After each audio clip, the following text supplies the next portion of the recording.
இறைவனின் அதிசயமாக இருப்பவர் அவர்தான் பரிஸ்தா, அவர்தான் பரிஸ்தா. பூஜத்தின் ரகசியம் அவர், மௌனத்தின் திசையவர் அவர்தான் பரிஸ்தா, அவர்தான் பரிஸ்தா.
சக்தியும் கொண்ட மாஸ்டர், மாஸ்டர் இறைவன் போன்றவர் அவர்தான் பரிஸ்தா, அவர்தான் பரிஸ்தா. முழுமையாக தூயவர், முழுமையாக தெளிவானவர் அவர்தான் பரிஸ்தா.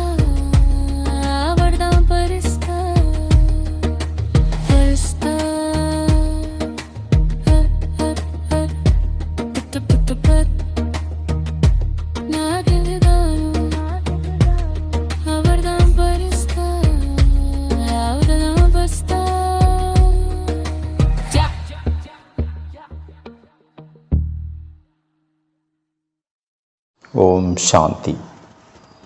இனிமேலும் இனிமையான காணாமல் போய் கண்டெடுக்கப்பட்ட செல்லமான குழந்தைகளுக்கு, கண்மணியாக இருக்கக்கூடிய குழந்தைகளுக்கு, அன்பில் மூழ்கி இருக்கக்கூடிய குழந்தைகளுக்கு அனைத்து பிராமண ஆத்மாக்கள் சார்பாக மற்றும் பாப்தாதாவின் சார்பாக அன்பு நினைவுகள் மற்றும் குட் மார்னிங் மற்றும் நமஸ்தே,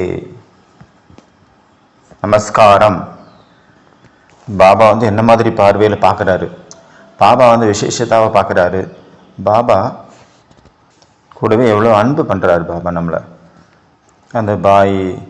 அந்த பாபாவனுடைய அன்பு வந்து இந்த முரளியில் வந்து எவ்வளோ ஃபீல் ஆகுது அப்படின்னா அது சொல்ல வார்த்தைகள் இல்லை. அவ்வளோ அன்பு பாபா கொட்டி கொடுக்குறாரு நமக்கு. அதனால் ஃபரிஸ்தா, நான் ஒரு ஃபரிஸ்தா அப்படிங்கிற பட்டியினுடைய 31 நாள் பட்டியினுடைய இன்று 3வது நாள். இன்றைய முரளி நம்ம பட்டி பண்ண போகிற முரளியினுடைய டேட்டு 19/1/1995. முரளியினுடைய தலைப்பு, இந்த முரளி ஒண்டர்ஃபுல்லான முரளி. பிரம்ம பாபாவனுடைய ஒவ்வொரு அடியின் மீதும் அடி வைத்து ஆத்மாகாரி கட்டளை கீழ்ப்படிந்தவர் மற்றும் சர்வன்ச தியாகி ஆகுங்கள். இதுதான் இன்றைய முரளியினுடைய தலைப்பு. இந்த முரளியில் பாபா முதல்ல சொல்கிறாரு, நம்ம வந்து பாபாவுக்கு எவ்வளோ அன்பானவங்க அப்படிங்கிறத சொல்கிறாரு. நம்மளை வந்து பாபாவுக்கு எவ்வளோ பிடிக்கும் அப்படிங்கிறதையும் சொல்கிறாரு. நம்ம வந்து பாபாவனுடைய இதே சிம்மாசனத்தில் உட்கார்ந்துருக்கக்கூடிய ஆத்மாக்கள், அது நமக்கு ஃபீல் ஆகுதோ இல்லையோ, ஆனால் அந்த ஃபீல் கொடுக்கறதுக்காக இன்று பாபா வந்திருக்கிறாரு ஸ்பெஷலாக. நீங்கள் சாதாரணமான குழந்தைங்க கிடையாது, என்னுடைய இதே சிம்மாசனத்தில் இருக்கக்கூடிய ஸ்பெஷலான குழந்தைங்க. பாருங்கள் குழந்தைங்களே, இந்த உலகத்தில் எத்தனை ஆத்மாக்கள், எத்தனை கோடி ஆத்மாக்கள். கோடிக்கு அடுத்த வேர்டு அரபம் ஹிந்தியில். அவ்வளோ ஆத்மாக்கள் இந்த உலகத்தில் இருக்காங்க. மகான் சன்னியாசிகள் இருக்காங்க, பக்தர்கள் இருக்காங்க, பண்டிதர்கள் இருக்காங்க, ஞானிகள் இருக்காங்க. ஆனாலும் பரமாத்மா வந்து யார் முன்னாடி பிரத்யக்ஷம் ஆனாரு? குழந்தைங்களாக உங்கள் முன்னாடி தான். பாபா, அப்பா, நான் வந்து உங்கள் முன்னாடி தான் வந்து ஆஜராயிருக்கிறேன், அவங்க முன்னாடியெல்லாம் போகல நான். அதனால் இந்த முரளியில் பாபா நமக்கு அப்படி போதையை ஏற்றி விடுறாரு. நீங்கள் சாதாரணமானவங்க கிடையாது அப்படிங்கிற உணர்வை மாற்றிருங்க. சாதாரணமானவங்க கிடையாது அப்படின்ட்டு பாபா நம்மளை ஏற்றி வைக்கிறாரு, போதை ஏற்றுறாரு. பாபா சொல்கிறாங்க, நீங்கள் அடிக்கடி வந்து உங்களை நீங்களே சாதாரணமாக புரிஞ்சுக்கிறீங்க, நான் சாதாரணமான ஸ்திதியில் வந்துடுறீங்க. ஆனால் பாபா வந்து அந்த ஸ்பெஷலான ஸ்திதி, அந்த விசேஷமான ஆத்மா அப்படிங்கிற நினைவை கொடுக்குறாரு. நீங்கள் என்னுடைய இதே சிம்மாசனத்தில் இருக்கக்கூடிய ரொம்ப விசேஷமாக, ரொம்ப விசேஷம், ரொம்ப ஸ்பெஷலான குழந்தைங்க அப்படிங்கிற போதையை ஏற்றுறாரு இன்றைக்கி முரளியில். அப்புறம் ஒரு விசேஷமான ஒரு வார்த்தையை பாபா யூஸ் பண்ணுறாரு இந்த முரளியில். அது வந்து அந்த வார்த்தை தான் இந்த முரளியினுடைய ஸ்பெஷலான வார்த்தை, அசம்பவம் அப்படிங்கிற வார்த்தையை யூஸ் பண்ணுறாரு. அடிக்கடி பாபா சொல்கிறார் நிறைய முறைகளில் அசம்பவம் அப்படிங்கிற வார்த்தையை. பாபா சொல்கிறாங்க, எப்போவா இருந்தாலும் சரி, நீங்கள் எங்கே இருந்தாலும் சரி, எந்த மாதிரி இருந்தாலும் சரி, பாபாவனுடைய ப்ராமிஸ், பகவான் வாக்கு கொடுத்துருக்கிறார், நீங்கள் எப்போவுமே பாபா கூடவே இருப்பார். நீங்கள் எங்கே இருக்கிறீர்களோ அங்கு கண்டிப்பாக பாபா தென்படுவார். பாபாவாகிய நான் அங்கே இருப்பேன் அப்படிங்கிறாரு. நான் ப்ராமிஸ் பண்ணிட்டேன், வாக்கு கொடுத்துட்டேன். நான் கொடுத்த வாக்கை என்னாலே மீற முடியாது. பாபா ஒரு வாக்கு கொடுக்குறாரு அப்படின்னா அது விதியாக மாறிடுது, சட்டமாக எழுதப்பட்டு விட்டது, எழுதியாச்சு அப்படின்னு அர்த்தம். அதனால இந்த என்ன ஒன்று நடக்கணும்னு இருக்கோ அது பரமாத்மா, நான் அங்கே இருப்பேன் அப்படின்னா அங்கே இருப்பேன். அதை யாராலையும் மாற்ற முடியாது, யாராலையும் தவிர்க்க முடியாது, என்னாலே தவிர்க்க முடியாது. அதனால் நான் எப்போவுமே உங்கள் கூட இருக்கிறேன் அப்படிங்கிறார் பாபா. ஏன்னா பாபா வாயிலேருந்து ஒரு வார்த்தை வந்துன்னா அது விதியாக மாறிடுது, டிராமாவாக மாறிடுது, சட்டமாக மாறிடுது, எழுதப்பட்டு விட்டது. பாபா ஒரு வார்த்தை சொல்லிட்டார் அப்படின்னு. அதனால குழந்தைங்களை என்கிட்ட இருந்து ஒரு பொழுதும் யாரும் பிரிக்க முடியாது.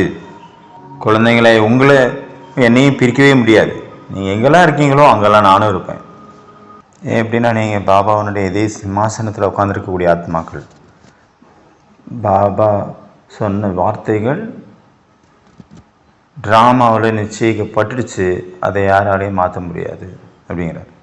அதனால் இந்த முழு முரளியுமே பாபா வந்து அன்பு அன்பு அன்பு அன்புனுடைய கயிறில் நம்மளை அப்படியே கட்டி போடுறாரு. அப்புறம் பாபா சொன்னாங்க, எப்படி நம்ம ஒருத்தவங்க நம்மளுடைய லைஃப் ஃபேமிலியில் யாராவது ஒருத்தவங்களுக்கு வந்து அவங்களுடைய நினைவுகள் எல்லாம் மறந்து போயிடுச்சு, கடந்த வாழ்க்கையினுடைய நினைவுகள் அப்படின்னா அவங்களுக்கு என்ன பண்ணுறோம், நம்ம அவங்களுக்கு நினைவு கொடுக்கறதுக்கு முயற்சி பண்ணுறோம். ஏதாவது விஷயங்களை சொல்லுவோம், ஏதாவது சீனரியை காட்டுவோம், ஃபோட்டோ காட்டுவோம். அப்படியாவது அவங்களுடைய பழைய நினைவுகள் வரட்டும் அப்படின்ட்டு நம்ம முயற்சி பண்ணுவோம்.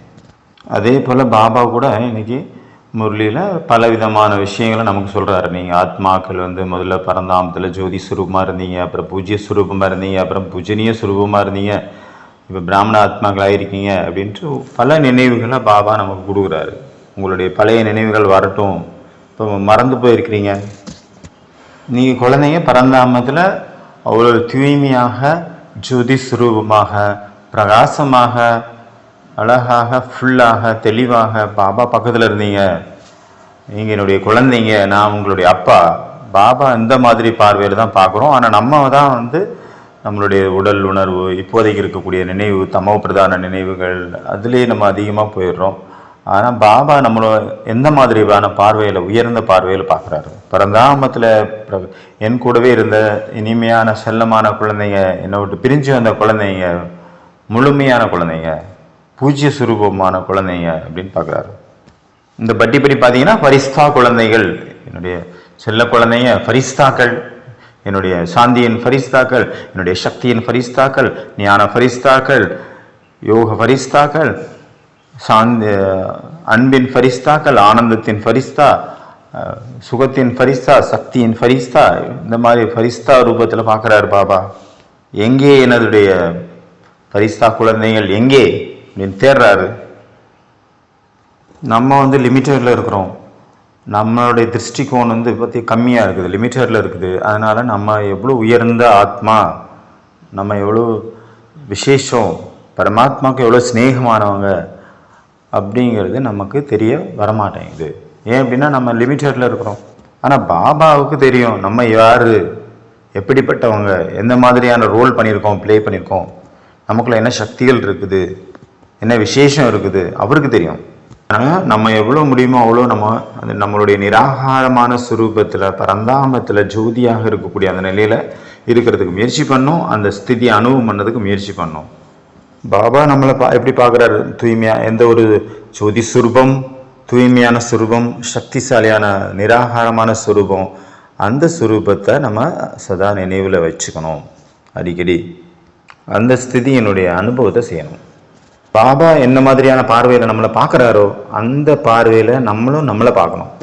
அப்புறம் பாபா சொல்கிறாரு, நீங்கள் எங்கே இருந்தாலும் சரி, ஸ்தூல உடல் ரீதியாக நீங்கள் பல நாடுகளை கடந்தவங்களாக இருக்கலாம், இல்லை ஏதோ இந்த உலகத்திலேயே லாஸ்ட் மூலையில் நீங்கள் இருந்தாலும் சரி, ஆனாலும் நீங்கள் பாபா பக்கத்தில் இருக்கீங்க, பாபா கிட்ட இருக்கிறீங்க அப்படின்னாரு.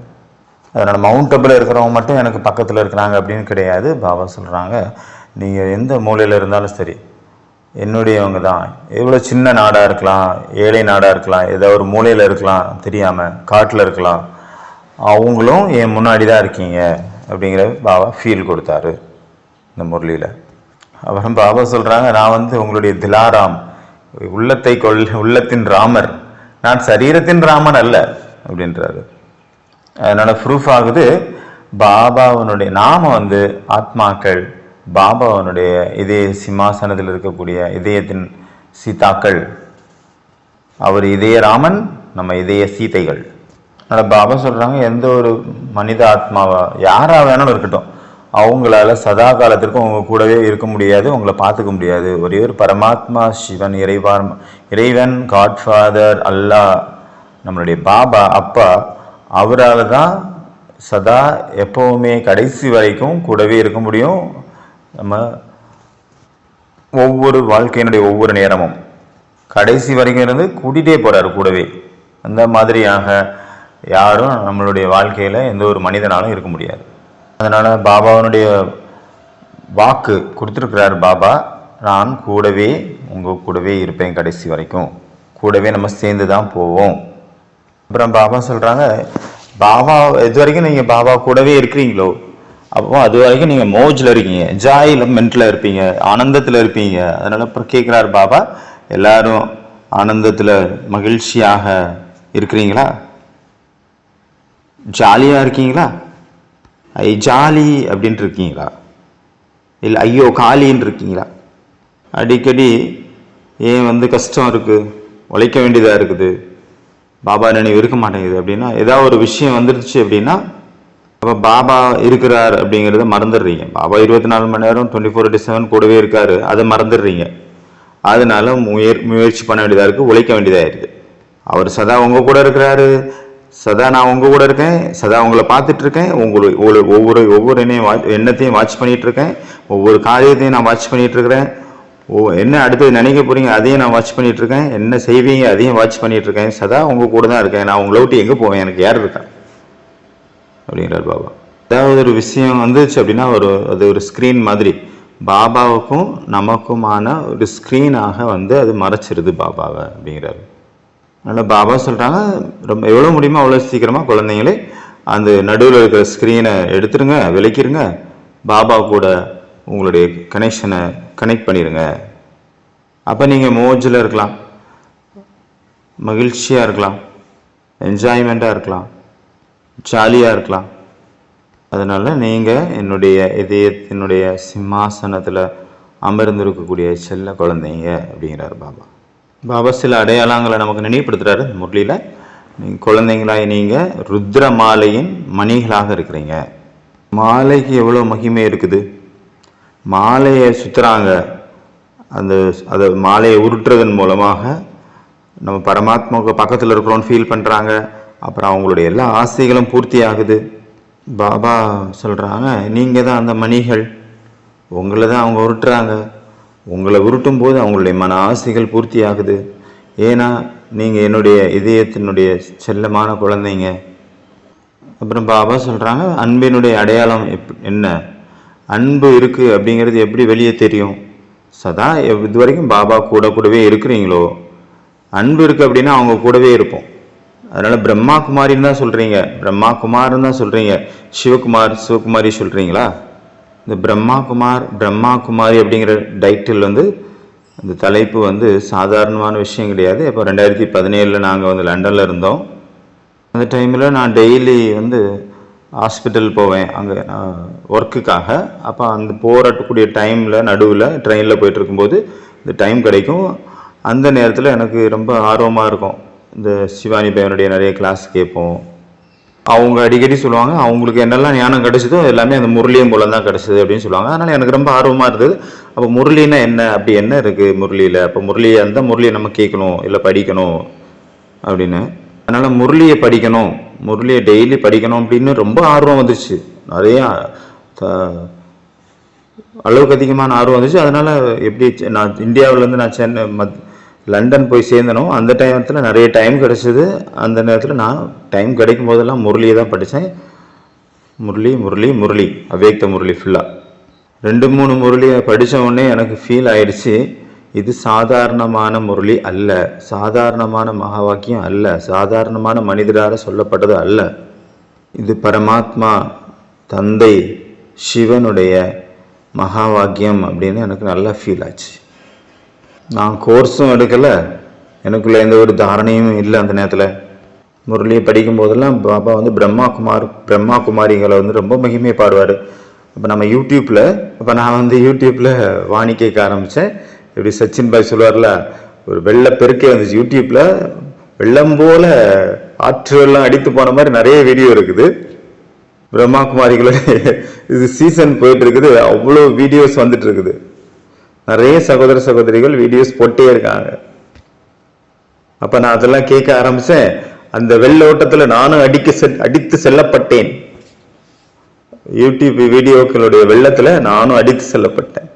வானிலை கேட்கும் போதெல்லாம் பிரம்மா குமார் அவங்கள பற்றி அவ்வளோ மகிமை பாடுவார் பாபா. அப்போ எனக்கு ரொம்ப பொறாமையாக இருந்தது. பாபா, நான் நான் இது வரைக்கும் உயிரோடு இருக்கணும், அதுக்குள்ளே நான் இறந்து போகிறதுக்குள்ளே ஒரு தடவை என்னை பிரம்மகுமாரி ஆக்கிருங்க, நான் ஒரு பிரம்மாகுமார் அப்படின்னு சொல்கிற அளவுக்கு ஒரு வாய்ப்பு எனக்கு கொடுங்க அப்படின்னு நான் பாபாட்ட சொல்லுவேன். அதனால் இன்றைக்கி பாபா என்னை இங்கே உட்கார வச்சிருக்கிறாரு, எனக்கு ஃபீலிங் கொடுத்துருக்கிறாரு, என்னுடைய செல்லமான பிரம்மா குமார் நீ தான், பிரம்மா குமார் குழந்தை அப்படிங்கிற ஃபீல் எனக்கு கொடுத்துருக்காரு. இன்னைக்கு நான் ரொம்ப ஹாப்பியாக இருக்கேன், சொல்கிறதுக்கு வார்த்தைகள் இல்லை.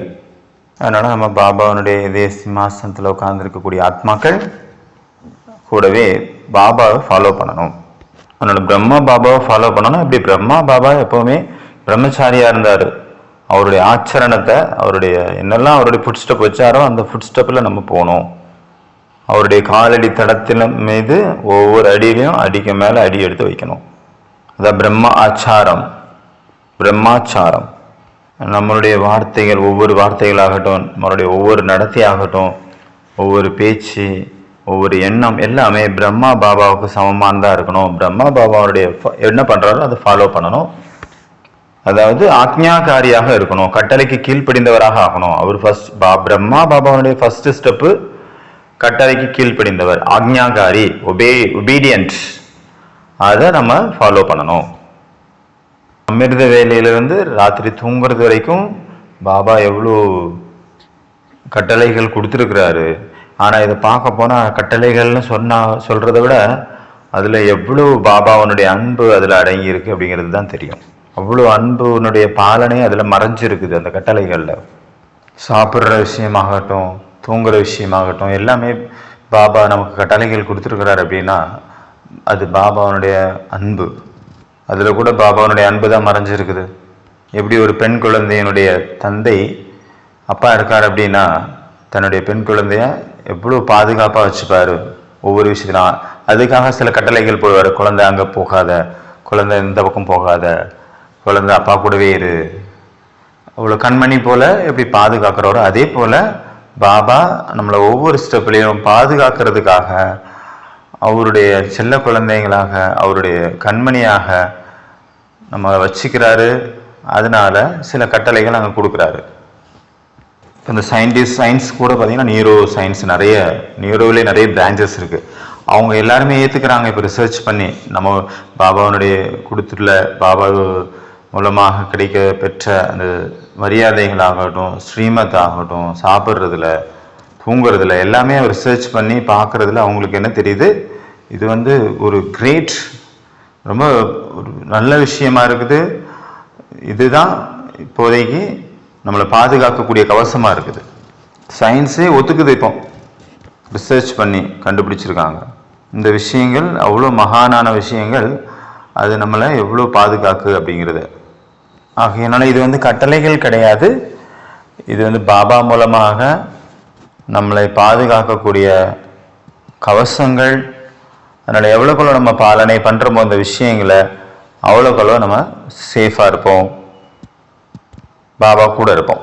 இதெல்லாம் நம்ம நல்ல விதத்தில் பாலனை பண்ணோம் கட்டளைகள் அப்படின்னா பாபா சொல்கிறாங்க உங்களுக்கு ஆசீர்வாதங்கள் கிடைக்கும். யாருடைய ஆசீர்வாதம் கிடைக்கும்? பாபாவுடைய ஆசீர்வாதம் கிடைக்கும். கூடவே பிராமண பரிவாரத்தினுடைய ஆசீர்வாதங்களும் கிடைக்கும். ஆகையினால கட்டளைப்படி நடந்துகிட்டே இருங்க, கூடவே ஆசீர்வாதங்களையும் அடைஞ்சிட்டே இருங்க. கட்டளை எவ்வளோ ஃபாலோ பண்ணீங்களோ அவ்வளோ ஆசீர்வாதங்கள் கிடைக்கும் பாபாட்டிருந்து. அப்புறம் பாபா சொல்கிறாங்க சர்வம்ச தியாகி ஆகுங்க. என்னெல்லாம் தியாகங்கள் பண்ணுறீங்களோ அந்த தியாகம் பண்ணணும் அப்படிங்கிற எண்ணத்தையும் தியாகம் பண்ணிடுங்க. பாபாவனுடைய கட்டளைப்படி நீங்கள் நடக்கும்போது என்னெல்லாம் ஆசீர்வாதங்கள் கிடைக்குதோ அந்த ஆசீர்வாதங்கள் ஒரு சக்தியாக ஒன்று குவியும். அப்போ தான் நீங்கள் சர்வம்ச தியாகி ஆக முடியும். தியாகங்களையும் தியாகம் செய்பவர் ஆக முடியும். சரி, எதை தியாகம் பண்ணுறது? பாபா சொல்கிறாங்க நீங்கள் தேகத்தினுடைய சம்பந்தங்கள் இருக்காங்க, சொந்த பந்தங்கள் இருக்காங்க, அவங்கள தியாகம் பண்ணுறது ஒன்றும் பெரிய விஷயம் கிடையாது. ஈஸியாக தியாகம் பண்ணிடலாம். நீங்கள் எதை தியாகம் பண்ணணும்? பாபா சொல்கிறாரு உங்களுடைய பழைய சமஸ்காரம் மற்றும் சுபாவங்களுடைய அம்சங்கள் இருக்கு இல்லையா, அதை தியாகம் பண்ணணும். இந்த விஷயத்தில் கூட பார்த்தீங்கன்னா நீங்கள் நல்லா யோசிச்சு பார்த்தா பாபாவனுடைய அன்பு எவ்வளோ இருக்குங்கிறது தெரியும். என்னுடைய குழந்தைங்க இப்படி ஒரு தந்தை நினைப்பார், என் குழந்தைகிட்ட எந்த ஒரு குறையும் இருக்கக்கூடாது, அப்போ தான் சந்தோஷமாக இருக்க முடியும். அதே போல் பாபா நினைக்கிறாரு என்னுடைய குழந்தைகிட்ட எந்த ஒரு பழைய விஷயமும் உட்காந்து அவங்கள துன்புறுத்தக்கூடாது, அதனால் அதையும் தியாகம் பண்ண குழந்தை அப்படின்ட்டு பாபா அவ்வளோ அன்பு கொடுக்குறாரு. இதுலேயும் பாபாவுடைய அன்பு தான் மறைஞ்சிருக்கு. நமக்கு தெரியும் ஒரு அம்சமாவது இருந்தது அப்படின்னா அது அந்த அம்சம் என்ன பண்ணும், ஒரு வம்சத்தையே உருவாக்கிறோம். ஒருவேளை அம்சம் வம்சமாக மாறிடுச்சு அப்படின்னா நம்ம லட்சாதிபதியிலேருந்து பிச்சாதிபதி ஆயிடுறோம், கோடீஸ்வரன்லேருந்து பிச்சைக்காரன் ஆயிடுறோம், நம்மளுடைய சக்திகள் எல்லாம் இல்லாமல் போயிடுது. ஆனால் பாபாவுக்கு நம்ம கஷ்டப்படுறது பிடிக்குமா? எங்கேயாவது எந்த அப்பாவுக்காவது குழந்தை தான் கஷ்டப்பட்டாலும் பரவாயில்ல, தன் குழந்தை கஷ்டப்படக்கூடாது, நான் உங்களுக்காக சேர்த்து வைக்கக்கூடிய மனப்பான்மை உடையவங்க தான் ஒவ்வொரு தாய் தந்தையும். இப்போ பாபாவுக்கு எப்படி பிடிக்கும் நம்மளுடைய முயற்சி, நம்மளுடைய கஷ்டம். அதனால பாபாவுக்கு என்ன நம்ம பண்ணணும், எல்லா நம்மளுடைய பழைய சுபாவம் சமஸ்காரங்களுடைய ஏற்கனவே இருக்கக்கூடிய அந்த எல்லா விஷயத்தையும் பாபாவுக்கு கொடுத்துருங்க, தியாகம் பண்ணிடுங்க. பாபா சொல்கிறாங்க, நீங்கள் என்னெல்லாம் தியாகம் பண்ணீங்களோ அந்த எல்லா தியாகத்தையும் தியாகம் பண்ணுங்க. இந்த அபிமானம் இருக்கக்கூடாது, நான் இதெல்லாம் தியாகம் பண்ணியிருக்கேன் அப்படிங்கிற விஷயத்தை பாபா அங்கே மென்ஷன் பண்ணுறாரு. அதான் சர்வன்ச தியாகி, தான் செய்த தியாகங்களையும் தியாகம் செய்வது. எப்படி கர்ணருக்காக தமிழில் காட்டுறாங்க, இது ஹிந்தியில் அப்படி எதுவும் காட்டலை, தமிழில் காட்டுறாங்க. அவர் செய்த புண்ணியங்களையும் தானம் செஞ்சார் அப்படின்ட்டு. அதே போல் தியாகம் செஞ்சேன் அப்படிங்கிற விஷயத்த கூட தியாகம் பண்ணிடணும். அந்த எண்ணமே இருக்கக்கூடாது, நான் தியாகம் பண்ணேன். என்ன தியாகம் பண்ணீங்க? அதனால் முழு முரளியிலுமே பாபா ஆத்மாவனுடைய என் செல்ல குழந்தைகளுடைய சேஃப்டிக்காக அவ்வளோ விஷயம் சொல்கிறாரு. அவருடைய அன்பு தான் அந்த எல்லா விஷயங்கள்லேயும் வெளிப்படுது, தெரியுது. அப்புறம் பாபா சொல்கிறாங்க, குழந்தைங்க நீங்கள் சகிப்புத்தன்மை, பொறுமை சக்தி பொறுத்துக்கிறதுக்கு கற்றுக்கணும். அந்த பழக்கத்தை கொண்டு வாங்க, அதை உங்களை சந்தோஷமாக வச்சுக்கிறதுக்கு ரொம்ப ஹெல்ப்ஃபுல்லாக இருக்கும். நீங்கள் அடிக்கடி துக்கம் ஆகிறீங்க, துக்கத்தில் வர்றீங்க, மனசு உடைஞ்சு போயிடுறீங்க அப்படின்னா இதுவும் ஒரு காரணமாக இருக்குது. சகிப்புத்தன்மை கம்மியாக இருக்குது. அதனால் சகிப்புத்தன்மையை உங்களுக்குள்ளே கொண்டு வாங்க, அதை ப்ராக்டிஸ் பண்ணுங்க. பாபா சொல்கிறாங்க, நிறைய பேர் தாதிகள்கிட்ட வராங்க, தாதிகிட்ட சொல்கிறாங்க, பாபா தாதி நான் இவ்வளோ பொறுத்துக்கிட்டேன், அங்கே அவ்வளோ பொறுத்துக்கிட்டேன். அந்த மாதிரி ஒன்று பாபா என்ன சொல்கிறாங்க, நீங்கள் என்ன பொறுத்துக்கிட்டீங்க? நீங்கள் பொறுத்துக்கிட்டீங்க அப்படின்னா அதன் மூலமாக ஆசீர்வாதங்களை அடைஞ்சிங்க. ஆசீர்வாதங்களை அடைஞ்சிங்க அப்படின்னா குஷி அடைஞ்சிங்க. இது நல்ல விஷயம் தானே. இதில் என்ன நீங்கள் பொறுத்துக்கிட்டேன் நானும் பொறுத்தேன் அப்படின்னு சொல்கிறீங்களே, சகிச்சுக்கிட்டேன்னு சொல்கிறீங்களே. நீங்கள் சகிச்சிக்கல, ஆசீர்வாதங்களை அடைஞ்சிட்டீங்க, சேர்த்துட்டீங்க, புண்ணிய கணக்கை சேர்த்துட்டீங்க. நான் பொறுத்துக்கிட்டேன்னு ஏன் சொல்லணும்? உங்களுக்கு தான் அதுக்குனுடைய பலனை கிடைச்சிருச்சே. அதனால் இது பொறுத்துக்கிறது கிடையாது, சகிச்சுக்கிறது கிடையாது, ஆசீர்வாதங்களை அடையிறது. அதனால் இதை எதுக்கு சொல்லிட்டு தெரியுறீங்க? நீங்கள் ஓசிலியா பொறுத்துக்கிட்டீங்க, வாங்கினீங்கல்ல சம்பளம் ஆசீர்வாதத்தினுடைய ரூபத்தில். ஒரு மிக மாபெரும் நடிகர் ஒரு தடவை பேட்டியில் சொல்லிட்டு இருந்தார். பேட்டியில் ஒருத்தர் அவர் புகழ் பாடிட்டு இருந்தார். நீங்கள் அந்த இதில் அந்த மாதிரி நடிச்சிங்க, ஆஹா ஓஹோ, இந்த படத்தில் இந்த மாதிரி நடிச்சிங்க, ஆஹா ஓஹோ, யாருமே பண்ண முடியாது, எவ்வளோ கிரேட்டு, நீ அப்படி எப்படி இருந்தார். கடைசியில் அந்த நடிகர் வாங்கி பேசினார், மகான் நடிகர். அவர் சொன்னார், அந்த படம் நல்லா நடித்தேன்ல, அதுக்கு நல்ல சம்பளம் வாங்கிட்டேன், நிறைய சம்பளம் சேலரி வாங்கிட்டேன். இந்த படத்தில் எப்படி நடிச்சேன்னு சொன்னீங்களே, அதுக்கும் சம்பளம் வாங்கிட்டேன். நான் ஓசியில் பண்ணலங்க, நான் காசு வாங்கிட்டேன், நீங்கள் அதையே சொல்லிட்டு இருக்காதுங்க அப்படின்னாரு. அந்த மாதிரி நீங்கள் பொறுத்துக்கிட்டேன்னு சொல்கிறீங்களே, பாபா சொல்கிறார், பொறுத்துக்கிட்டீங்க, காசு வாங்கினீங்கல்ல, அதுக்கு சம்பளம் வாங்கினீங்கல்ல, அதனுடைய பலனை பொறுத்துக்கிட்டதனுடைய சகிச்சுக்கிட்டதனுடைய பலனை நீங்கள் ஆசீர்வாதமாக வாங்கியாச்சு, அது உங்கள் கணவர்கள் சேர்ந்துடுச்சு, அதனுடைய பலனை நீங்கள் குஷி அடைஞ்சிட்டு இருக்கிறீங்க, பாபாவுடைய நெருக்கத்தில் இருக்கீங்க. அது ஓசியில் நீங்கள் பண்ணல, ஓசியில் பண்ண வேண்டிய அவசியமும் இல்லை. இந்த ஜென்மத்தில் என்ன செஞ்சாலும் அதனுடைய பலன் கிடைச்சே தீரும். அதனால நான் பொறுத்துக்கிட்டேன்னு ஏன் சொல்லிட்டு தலையிறீங்க, இது நல்லாவா இருக்கு அப்படிங்கிறார். எவ்வளோக்கெவ்வளோ நீங்கள் சகிச்சுப்பீங்க, பொறுத்துப்பீங்களோ அந்த அளவுக்கு உங்களுடைய பொறுமை சக்தி, சகிப்புத்தன்மையின் சக்தி அதிகமாயிட்டு இருக்கும் உங்களுக்குள்ள. சும்மா கிடையாது, அதிகமாயிட்டு இருக்கு. அப்புறமும் ஆசீர்வாதம் கிடைச்சிட்டு இருக்கு, சேர்ந்துட்டு இருக்கு, புண்ணிய கணக்கு சேர்ந்துட்டு இருக்கு, சேமிப்பு கணக்கு அதிகமாயிட்டு இருக்கு. அப்புறம் லாஸ்டா பாபா ஒரு இன்ட்ரெஸ்டான விஷயம் சொல்றாரு இந்த முரளியில. ஒரு ஆடை பலி கொடுக்குறாங்க பரமாத்மாவுக்கு, கடவுளுக்கு அப்படின்னா, அப்போ ஆட்டுக்கு வலிக்குது, கத்துது, அது அப்படிங்கிற அதுக்கு கத்துது வலியில் அப்படின்னா அது பிரபு பிரசாதமாக ஏற்றுக்கொள்ளப்பட மாட்டாது. அதே போல் பாபா சொல்கிறாங்க, எப்பெல்லாம் நீங்கள் சகிச்சுக்கிறீங்க, பொறுத்துக்கிறீங்களோ அப்பெல்லாம் நீங்கள் உங்களுக்கு கஷ்டம் இருக்கக்கூடாது, கஷ்டப்படாமல் சகிச்சுக்கணும், ஈஸியாக சகஜமாக. ஒருவேளை நீங்கள் கஷ்டப்படுறீங்க, அதனால வேதனைப்படுறீங்க, துடிக்கிறீங்க, துன்பப்படுறீங்க, துக்கப்படுறீங்க, துயரப்படுறீங்க அப்படின்னா அதை பாபா ஸ்வீகாரம் செய்ய மாட்டார் உங்களுடைய தியாகத்தை. ஸ்வீகாரம் செய்யப்படாத விஷயமாக தான் மாறிடும். சகிச்சுக்கிறீங்களா, பொறுத்துக்கிறீங்களா, ஜாலியாக சந்தோஷமாக அல்வா சாப்பிட்ட மாதிரி சாப்பிடுங்க. எப்படி ரிஸ்க் எடுக்கிறதெல்லாம் ரஸ்க் சாப்பிட்ற மாதிரின்னு சொல்கிற மாதிரி அந்த மாதிரி ஈஸியாக எடுத்துக்கும் போது தான் அப்போ அது பிரபு பிரசாதமாக ஸ்வீகாரம் செய்யப்படும். பாபாவும் அதை ஸ்வீகாரம் பண்ணுவார். இல்லை அப்படின்னா பாபாவே ஸ்வீகாரம் பண்ண மாட்டார். என்ன விரும்புகிறாரு? நமக்கு எந்த ஒரு கஷ்டமும் இருக்கக்கூடாதுன்னு தான் விரும்புகிறாரு. என்னுடைய குழந்தைங்க எந்த விதத்துலையும் கஷ்டப்படக்கூடாது.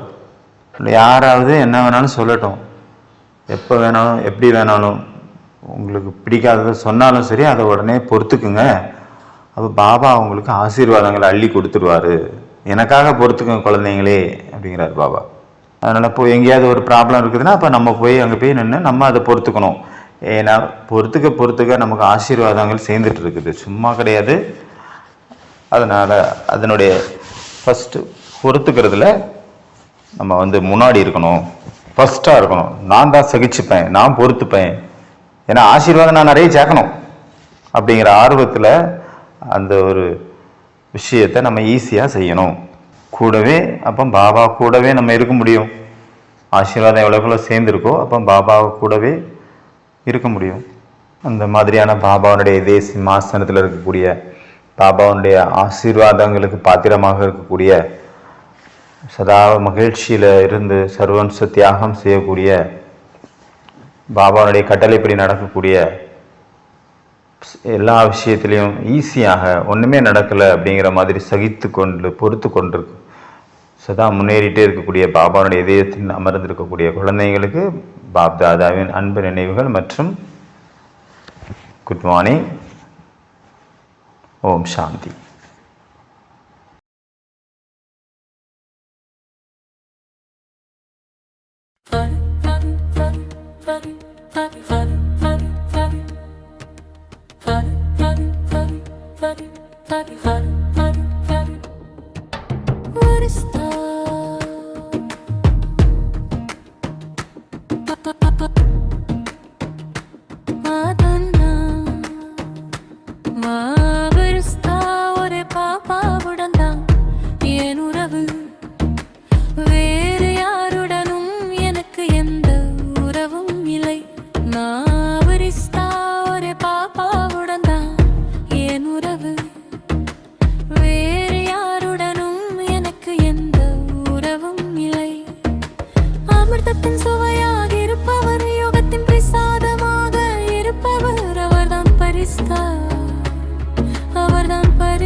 சத்துவத்தின் சாரமாக இருப்பவர், எல்லையற்ற புனிதத்தை கொண்டவர், அவர்தான் பரிஸ்தா, அவர்தான் பரிஸ்தா. பாபா தாதாவின் அருமை புதல்வர், இறைவனின் அதிசயமாக இருப்பவர், அவர்தான் பரிஸ்தா, அவர்தான் பரிஸ்தா. பூஜத்தின் ரகசியம் அவர், மௌனத்தின் திசையவர், அவர்தான் பரிஸ்தா, அவர்தான் பரிஸ்தா.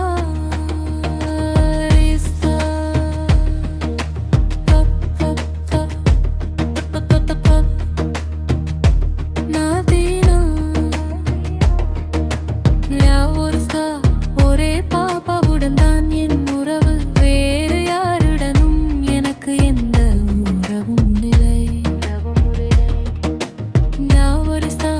ஒரே பாபாவுடன் தான் என் உறவு, வேறு யாருடனும் எனக்கு எந்த உறவும் இல்லை. சாதனை பாதையில் நடப்பவர், யாகத்தின் சிப்பாயாக இருப்பவர், அவர்தான் பரிஸ்தா, அவர்தான் பரிஸ்தா. ரத்தினங்களை சேர்ப்பவர், ஒரு காடு கடலை வைத்தவர், அவர்தான் பரிஸ்தா, அவர்தான் பரிஸ்தா. ஒவ்வொரு நொடியிலும் தந்தை போன் இருப்பவர், ஒவ்வொரு அடியிலும் வழிகாட்டுப்பவர், அவர்தான் பரிஸ்தா, அவர்தான் பரிஸ்தா.